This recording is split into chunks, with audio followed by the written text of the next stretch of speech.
Bene data bakundwa b'umwami Yesu Kristo, mwese abakurikira izi nyigisho tubahaye ikaze mu biganiro bya Saveur Divine.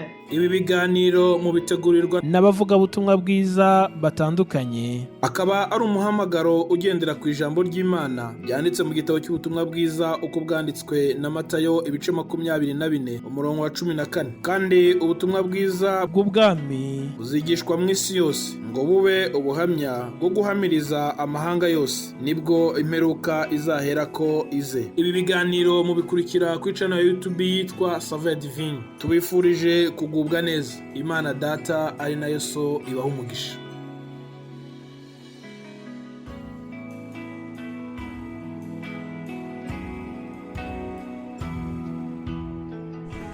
Yesu ashimwe bene data, ndabasuhuje mu izina rya Yesu Kristo. Amahoro y'Imana abane namwe. Ndi Odette Kandama muri Saveur Divine. Ndagira ngo tuganire amagambo y'Imana ari mu gitabo cy'ibyakozwe n'intumwa ibice 9, duhereye ku murongo wa 36 tukagera ku wa 42. Ni inkuru itubwira uko Petero yazuye Tabita. Ariko ntari nasoma iyi nkuru, ndashaka guha umutwe aya magambo. Ni ikibazo nshaka kukubaza, kibaza ngo mbese hari icyo Imana yakwibukiraho? Tutarasoma izi nkuru z'uburyo Petero yazuye Tabita, nkubajije ikibazo, mbese hari icyo Imana yakwibukiraho? Reka dusome amagambo y'Imana rero mu bice 9 by'ibyakozwe n'intumwa duhereye ku murongo wa 36 tukageza ku wa 42. Anditswe ngo kandi Yopa hari umugore w'umwigishwa witwaga Tabita, isobanurwa ngo Doruka. Uwo mugore yagiraga imirimo myiza myinshi n'ubuntu bwinshi. Muri iyo minsi ararwara arapfa. Bamaze kumwuhagira bamushyira mu cyumba cyo hejuru, kandi kuko iruda hari bugufi bw'Iyopa, abigishwa bumvise ko Petero yari bamutumaho abantu 2 bamwinginga bati ngwino uzi wacu ntutinde. Petero arahaguruka ajyana nabo. Asohoyeyo bamujyana muri icyo cyumba cyo hejuru. Abapfakazi bose bahagarara iruhande rwe barira, berekana amakanzu n'imyenda Doruka yababoheye akiriho. Petero abaheza bose, arapfukama arasenga, ahindukirira intumbi ati Tabita haguruka. Arambura amaso, abonye Petero arabyuka aricara. Petero amufata ukuboko aramuhagurutsa, maze ahamagara abera n'abapfakazi amubaha ari muzima. Bimenyekana Yopa hose, benshi bizera umwami Yesu. Imana ishimwe. Icyampa nawe ucyumviye inkuru ukizera umwami Yesu, n'iki ijambo ry'Imana ari gushakaho. Katwongereho ijambo ryanditse mu Bakorinto ba mbere ibice 8 umurongo wa 3. Riravuga ngo ari kukunda Imana niwe umenywa nayo. Imana ishimwe. Hanyuma muri Nahumi igice cya 2 umurongo wa 7 haravuga ngo Uwiteka ni mwiza, ni igihome ku munsi w'amakuba, kandi azaba mwiringira. Yesu naduhana umugisha bene data. Turimo turavuga ku kuzuka kwa Tabita. Iyi nkuru abantu benshi barayizi, barayisomye cyangwa barayisomewe. Uyu Tabita iyo dusomye umurongo wa 36 watubwiye ibintu byarangaga Tabita, cyangwa karagiterize, cyangwa umwifato mu gihe yari akiriho.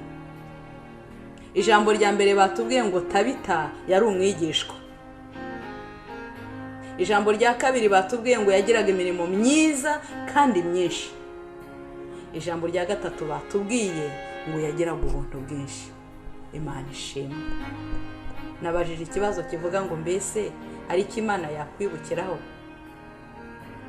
Nubwo Tabita rero yari afite izo character cyangwa izo comportement, nubwo ari gutyo yari ameze, umwifato wakaba wari uwo, ari umwigishwa afite imirimo myiza kandi myinshi, akagira n'ubuntu bwinshi, ariko umurongo wa 37 watubwiye ngo yararwaye. Ntiyanarwara gusa ahubwo aranapfa. Imana idufashe rero kuba umuntu ari umwigishwa wa Yesu, kuba umuntu agira imirimo myiza kandi myinshi, kuba umuntu ari umukiranutsi, kuba umuntu ari umunyabuntu ntabwo byamubuza gupfa. Hariho abantu bajya bavuga ngo umuntu w'Imana ngo wakijijwe ngo ntiyarwara, ngo ibyago ngo ntibyamugeraho nuko. Ariko tubonye ko Tabita wari umwigishwa agakora imirimo myiza kandi myinshi ndetse akagira ubuntu bwinshi, ariko yararwaye hanyuma aranapfa.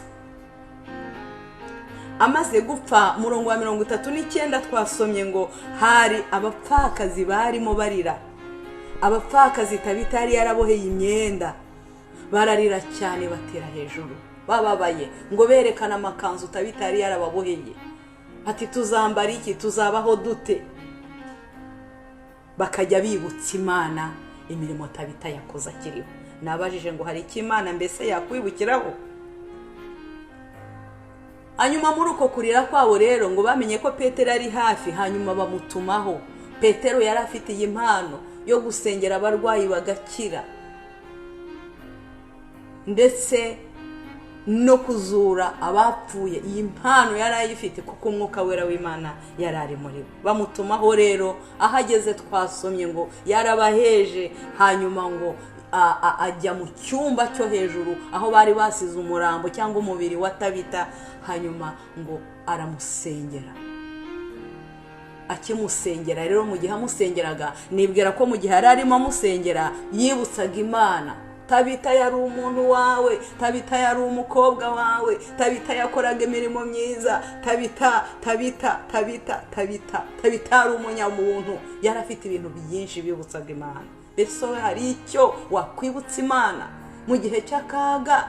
Hari icyo wakwibutsa Imana? Cyangwa abagusengera bakibutsa Imana, bakakibutsa Imana? Imana idufashe. Aba bapfakazi ngo bararira. Ndagira ngo mbabwire ikintu, hari abantu bajya bibwira bagatekereza bakavuga ngo aya marira y'aba bapfakazi no yatumye Tabita azuka, ariko ntabwo ari byo. Kuko batubwiye ko ari abapfakazi, bari abapfakazi. Iyo aza kuba amarira akaba ari yazura umuntu, aba bapfakazi bari kurira amarira menshi ndetse ananaruta yo baririye Tabita, abagabo babo bakazuka. Rero ntabwo ari amarira yazuye Tabita, barariraga ariko bakibutsa Imana. Tabita uwo yariwe, Tabita imibereho ye yari afite. Hanyuma Imana yumva gutaka kwabo, Imana yumva kurira kwabo. Itahari nimuzura, ahari niyongera akabaho, azongera agira umumaro. Imana ishimwe. Petero rero aramusengera, Tabita yongera kubaho. Hari icyo wakwibutsa Imana? Hari icyo Imana yakwibukiraho? Imana idufashe. Twasomye amagambo avuga ngo ukunda Imana niwe umenywa nayo. Twasomye mu Bakorinto, ukunda Imana niwe umenywa nayo. Iyo uri umwana w'Imana, iyo Yesu muziranye, iyo Yesu mukundana, urabyumva nawe. Iyo abantu bari inshuti nizo zikundana. Uyu yari umwigishwa. Umwigishwa ni umuntu wigira ku wundi. Yari yarakurikiye Yesu. Iyo dukurikiye Yesu rero, twamwemeye, twamuhaye ubugingo bwacu, tugirana umubano mwiza nawe, tukagirana ubushuti buhoraho, tugakunda Imana nayo ikadukunda. Imana ishimwe. Ukunda Imana n'umenywa nayo. Tabita rero yari umwigishwa, yari yarakurikiye ijambo ry'Imana, yari yarakurikiye inkuru z'ibyiza z'agakiza za Yesu abigishwa bari baramubwiye. Iki gihe kigeze rero, Tabita abarapfuye ariko bibutsa Imana. Imana idufashe. Imana izabayihungiraho, Imana izabayikunda. Twasomye muri Nahuma havuga ngo Uwiteka ni mwiza, ni igihome ku munsi w'amakuba, ariko ngo hari abantu azi. Ni bande? Ngo azi abamwiringira. Imana nigushyigikire, Imana niguha umugisha, Imana izi abayiringira. Hari icyo wakwibutsa Imana? Ku bwa Tabita bayibukije uburyo yari umwigishwa, uburyo barayibutsa ngo umwigishwa yari umukobwa wawe, yagukundaga, yakoraga ibi. Bayibutsa ubuntu bwe, bayibutsa imirimo myiza, bayibutsa uburyo yajyaga agirira neza abapfakazi bakishima kubera we. dore ko Yakobo yanditse akavuga ngo idini y'ukuri ni ukwita ku mfubyi n'abapfakazi mu mibabaro yabo. Baributsa Imana, Imana irabyibuka. Imana ishimwe. Uwitwa Hezekiya yayibukije uburyo ngo bari inshuti, arayibwira ngo Mana nagenderaga imbere yawe nkiranuka, none ntumweho ko ngiye gupfa, ntabwo nshaka gupfa. Imana ngo imwongerera imyaka 15. Imana nidufashe, Imana nigushyigikire, Imana nikube bugufi, Imana nikubashishe kuyizera, Imana nikubashishe kwakira Yesu, nawe ube inshuti nayo. Yesu ashimwe cyane. Umurongo wa 42 watubwiye ngo inkuru yo kuzuka kwa Tabita ngo yumvikanye i Yopa, benshi bizera umwami Yesu. Icyampa nawe wumvise inkuru ukizera umwami Yesu. Mbese wakwizera Yesu? Mbese wakwemera kumuha ubugingo bwawe? Mbese wakwemera ko akuyobora nawe ukamuha ubugingo bwawe, ukamwizera, mugakundana nk'inshuti?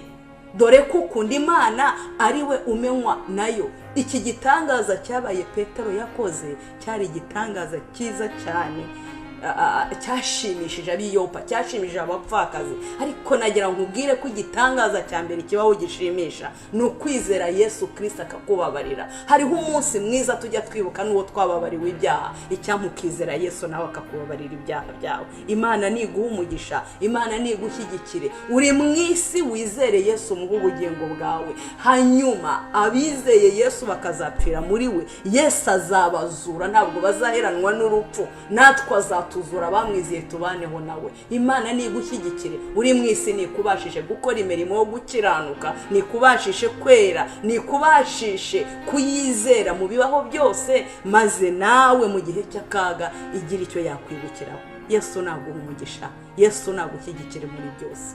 Imana ibane nawe.